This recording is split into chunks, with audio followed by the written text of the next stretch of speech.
Yes, hi. Yeah, this sounds better. It's smoother, and like I said, I just hold the phone up to the camera. I'm sorry about the technical difficulty. Let's start over real. Want to start over? Yeah, let's start over real quick about because I was asking you, how we kind of came about. Because, like I said, I really appreciate that we connected, and you asked me to be a part of trying to do what I call like a promo demo for Batwomen. Right. And it was fun. And like I said, I still, anything I do, I look back and they're like great memories. Look back at the video and stuff like that. Even if stuff don't come of it, we all got to try, right? Admired and respected what you're doing as an aspiring filmmaker with your resourcefulness, and we came into contact through, I guess I got some promotion in the mail. You had sent me some information, and I had approached you when this opportunity came up about the Batwoman, which, if you remember, very interesting how that came together. An Academy Award-winning screenwriter, Philip Jordan, helped me develop the script, which was intended to be a sequel to the cult movie Wild World of Batwoman, and I had met the star of that movie, the late Catherine Victor, and we talked about the possibility of doing a sequel to that, and kind of with the more contemporary Batman in mind, and doing something along those lines as Dark Knight Returns. A number of elements came together, and well, I like the one element that came together is you told me that it was Money Bound, which was a really bad movie that I made, but it's still, like I said, anything that you do will reach somebody, and it was how we connected. One of my worst movies, I did re-edit it and put it up because I got so many bad reviews off of that who've seen it, but at least it engaged you enough to respond. But yeah, it shows how long we've been friends too, because that was back when Backstage was called Dramalog. I remember that. I used to send out my tapes and to anybody that would, try to connect. And I'm thankful you did, because like I said, Batwomen, both of them, even when I made the sequel to try to add more enticing to it, it got me more actors and more connections, even if it didn't go anywhere. We have to try to get somewhere. And I see that you're still trying, because you're a producer of Lucy and the Lake Monster. Produced and directed, starring Richard Rossi, who's a very resourceful, accomplished filmmaker, and it's kind of an American version of Loch Ness Monster, something in the sighted in the waters of Lake Champlain up in Port Henry, New York.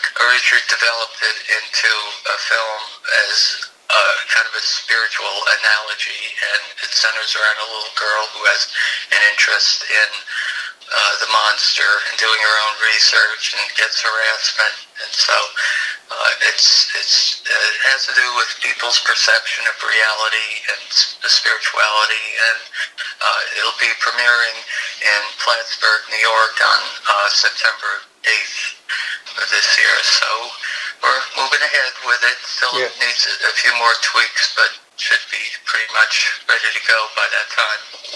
Yeah, I'm still constantly making stuff too. I got 5 of them in post. And we got to keep going and put our fingers in all different fields. I see you're still acting in Revenge of the Dead. Well, what it is, it's a release of a print of one of Ed Wood's better known movies. Ed Wood was... Yeah, I know who Ed Wood was. Yeah.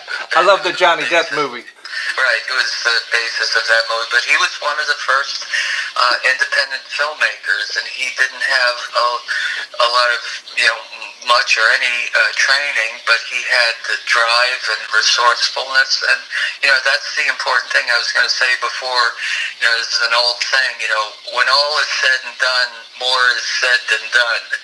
So you have people that criticize filmmakers for their limitations, but a lot of these people have never attempted to do anything, and like yourself, you keep plugging along. The first film he did didn't come out the way really you wanted, but I mean, that's self-criticism doesn't always. Actually, that one that didn't come out that good was almost like I don't know, my 70th film or something like that. I made a lot of movies beforehand, but yeah, you're right. I mean, there's so many. I'm trying to help another filmmaker right now get started, and I told her, 50% of them ain't gonna get done, but with me. When I do something, I got like a 90% chance I'm gonna finish it. Right. I still can't guarantee it's gonna be great. Nobody can. You can have the best script. I think Colin Farrell said it for like Alexander the Great. He had the best script, the best director, the best everything. And then when the movie came out, he was apologizing for the movie. Right. Well, it's not, the thing is to let this film speak for itself, and to not put yourself down or your work or whatever, but you're doing something. You're producing, and some people will appreciate it and some won't, but they're armchair critics, keyboard warriors, whatever. That's what I told her. I said, what you got to prepare yourself for is that there's always going to be somebody that hates it. When I made Cupid, which I thought at the time was my best movie, I had people on the internet telling me I should hang myself. But it's you got to have a thick skin, because you could do your best work. But there's always going to be somebody that doesn't like it. You got to do it for yourself. So what's the Sacramento Kid? Just to backtrack a little bit to Revenge of the Dead. The film, the connection I had to that was as one of the extras on the Blu-ray is the Kelton's Dark Corner series, which was a kind of a spin-off of the better-known Ed Wood films, Plan 9 from Outer Space and Bride of the Monster, and it had two of Ed Wood's stars, members of his stock company, Paul Marco, who played Kelton the cop, and Conrad Brooks. Conrad Brooks is from here, because I actually talked to him years ago, tried to get him in one of my movies. He kind of got, even though Ed Wood was kind of famous for being the worst filmmaker, some of his actors, a little bit of notoriety because they were always in his movies. So they kind of got a little fame off of being in famous bad movies. And Conrad Brooks, his name was floated around a lot of times back in the 90s or whatever. Yeah, it was the 90s when I was in touch with him. Never got to work with him because I'm basically a no budget thing, and I couldn't even pay for couldn't even pay for him. So that was my connection to that, and I was very happy to finally get a physical release along with other Ed Wood extras on the Blu-ray. So anyway, it's out there. So I'm happy about that. Well, yeah, finishing something is always good. So what's the Sacramento Kid? Sacramento Kid is Vimeo video that's produced and directed by Steve Oakley, who I've known for decades, and he gave me some of my first work as an actor when I came out to California, and we did an old cable show called Sagebrush Saloon, which had some interesting actors like Melody Patterson, who had been on F Troop. That was one of her last roles, and some other Western character actors. And it was kind of a version of along similar lines as Blazing Saddles, but a cowboy Western, environment, but talking about, modern day things were happening in the news. And so, one other thing I wanted to mention quickly is that the main star of these shows is a young musician named Neil Nayar, who's like a phenomenal musician, can play these like 100 different instruments and really do a great job. He's very talented. Originally it was going to be, just me as a character with my New York dialect, but then it somehow evolved into a Marlon Brando takeoff. So one of the shows was me as Marlon Doshna, as the Superman's father type. In Sacramento Kid, I do the Marlon Brando, or Marlon Doshna, sorry, but the wild one, Brando film, the wild one is kind of a parody of Marlon Brando's character in that film. So, How did you work with Paulina Wagner? Isn't she the one that works with Tom Cruise?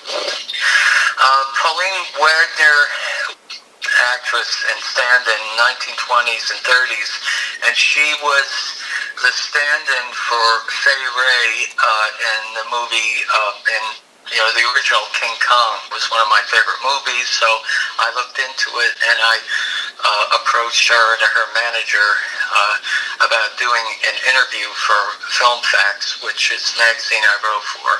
But did she live to be 103? Yes, right, yeah. Whoa! So, and I met her. It was kind of funny because I met her. She was just a month or two short of 100 years old. Promotions, even though she really didn't want to get into the Hollywood scene.